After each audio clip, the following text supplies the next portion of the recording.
Hey guys, in this session let us learn about response time of a SQL statement. So whenever we execute any query in a database, so every query will be having some response time, right? So I have executed a simple statement and we can see that it has taken 0.05 milliseconds for this SQL statement to complete, right? So there are a lot of factors which affects the response time of a SQL statement, right? So if I execute it directly from the database, so there is no network calls. If this SQL statement is executed from application, then application has to connect to the database, and there will be JDBC driver, and also there will be network calls which will be sent to the database, and with the help of packets all these data will be carried and a request will be sent to the database, and in database we have this listener, right? So this listener will authenticate and validate the connections based on the user credentials, and listener will fork the connection to the server process with the user process, and these processes will be combining, and based on the cached data in the memory or the SGA, there will be syntax check, semantic check, shared pool check, right? Soft pass and hard pass will be involving, and optimizer then will be generating the execution plan, and based on that execution plan, if data is available in the cache, then it will scan those data, and if it is not available, then it will scan from the disk. And also redos will be generated, undos will be generated based on the consistency, right? So there are a lot of factors which affects the SQL response time, right? So why we need to check the SQL response time, right? So the basic or the root of performance issue is based on the response time, right? So the goal of performance tuning is to reduce the response time for any SQL statement. So that's the primary goal of any DBA, right? So we are not going to increase any resource, or we are not going to show any ratios or something, right? So if we have 100% hit ratio for any of the SQL statement, that is not going to help. That does not really matter for any business, right? At the end of the day, business needs the application to be running faster. That's it. They are not going to bother about these charts. So if I have 200%, 1000% of hit ratio in the memory, no one cares about it, right?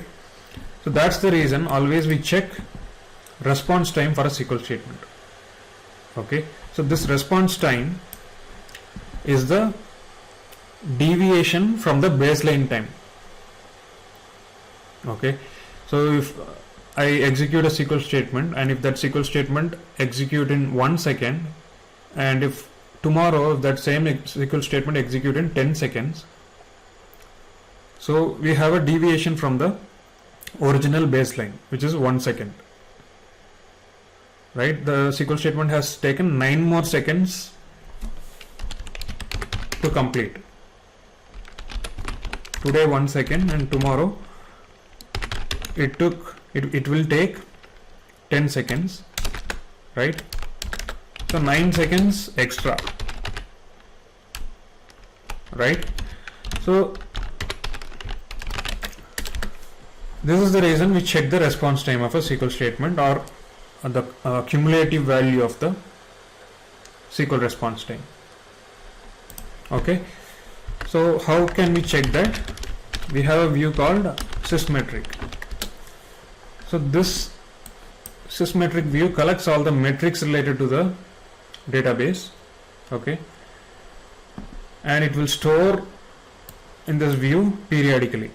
So these are system metrics. Okay. So what I can do is I can check the metric name and value.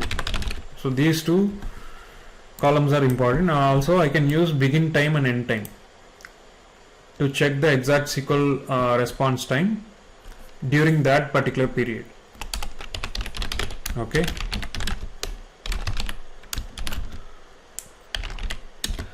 So what I do is I just multiply this value with the 10. Why? Because if this value is too low, then I may get 0 value, 0 as a result. So that's the reason I always multiply it with 10. Okay. So there is a specific metric for SQL response time. Okay. So this metric can be used to check the response time of a SQL statement.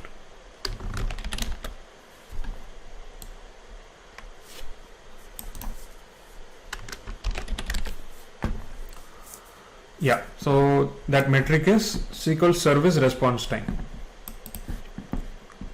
Okay.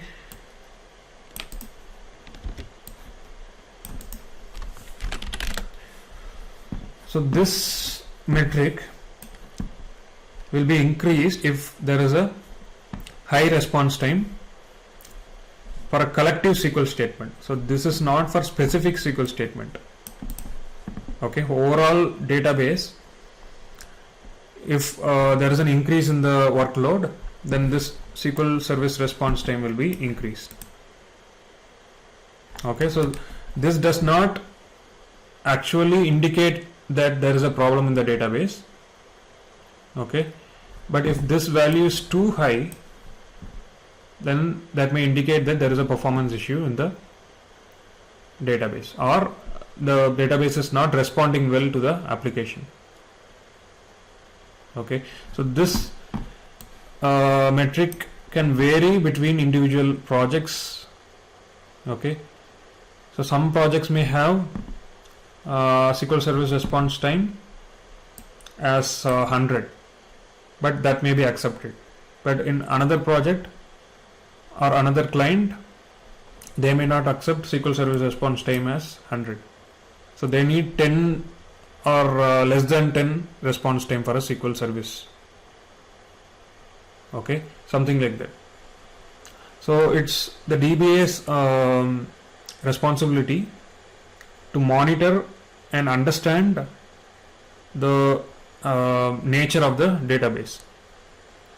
Okay, so if I have, say for example, SQL service response time as 300 milliseconds, then I just need to check what is happening in the database. So what is the SQL statement which is consuming more time in the database, and why it is consuming more time. So all these factors needs to be checked.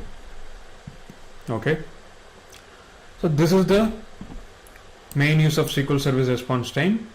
Okay.